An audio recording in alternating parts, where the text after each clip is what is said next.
Et bienvenue au Maroc. Félicitations pour le trophée. Alors, des souvenirs du Maroc, le Raja.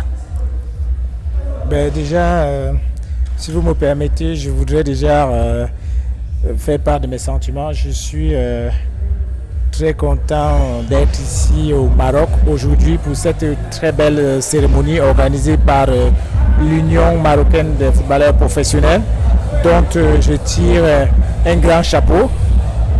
Je voudrais aussi profiter de l'occasion pour adresser mes sincères félicitations à tous les récipiendaires, ceux qui ont eu des trophées. Voyez-vous, le football, c'est un jeu, c'est l'un des plus beaux métiers au monde et aujourd'hui, ceux qui ont reçu des récompenses, je pense qu'ils garderont pour toute leur vie.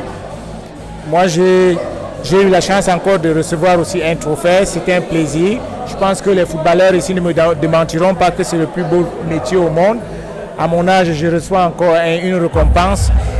Pour revenir à votre question maintenant, qu'est-ce que J'ai dit le Raja parce qu'il y a un souvenir. Ben ouais, je me rappelle très bien parce que à l'époque, j'ai joué au Real de Madrid et le Real de Madrid a joué contre une équipe africaine. C'était une première d'ailleurs et c'était évidemment le Raja. Donc ce match restera gravé à jamais dans ma mémoire. Votre passage au Real? Ben écoutez, c'était pour moi de très beaux moments parce que vous savez, le Real de Madrid, c'est le plus grand club au monde et où passent les grands joueurs du monde. Donc moi, je suis passé là-bas, j'ai gagné certains de mes plus grands titres, donc ça reste ça fait partie de mon palmarès. L'ami Mousse? Écoutez, Mousse, c'était, comme je l'ai dit, le Maroc, c'est un pays frère où j'ai beaucoup d'amis. À l'occurrence, Mousse, il est non seulement mon ami, mais en même temps membre de l'association des footballeurs africains. Et c'est pourquoi je prends cette opportunité aujourd'hui pour le féliciter de tout le travail qu'il a bas ici. Vous savez, après le football, il faut faire autre chose. Et lui, il a choisi de renvoyer l'ascenseur aux jeunes footballeurs professionnels.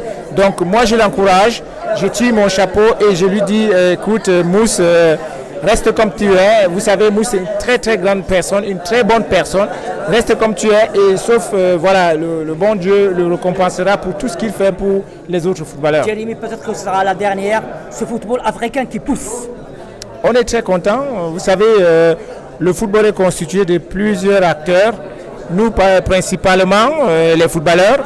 Et je pense qu'on doit tous mettre la main pour que ce football retrouve le niveau d'antan. Parce que quand vous regardez aujourd'hui le niveau au niveau mondial, on traîne encore le pas. Un pays comme le Maroc, c'est un géant au niveau continental. On doit suivre l'exemple parce que quand on regarde les infrastructures, on regarde les équipes. Par exemple, l'équipe qui gagne chaque fois les compétitions africaines, c'est toujours une équipe marocaine. Donc je veux dire, nous, la plupart des équipes des nations doivent suivre l'exemple du Maroc. Quelque chose dans le cœur? Ce que j'ai dans le cœur, c'est tout simplement d'encourager ces jeunes-là qui veulent devenir footballeurs professionnels et leur donner un conseil pour dire que le football, c'est un très bon métier. Maintenant, pour y parvenir, pour réussir, il faut travailler et travailler. C'est ça le secret de la réussite. Dédicace au football marocain, football camerounais. Dédicace? Une dédicace, est-ce que je peux me souvenir écoutez, j'ai plutôt des souvenirs positifs parce que je suis venu ici, j'ai joué contre le Maroc et évidemment on a gagné. Donc voilà, c'est tout ce que j'ai comme mémoire. Merci. Merci Jérémy. Merci. Ouais.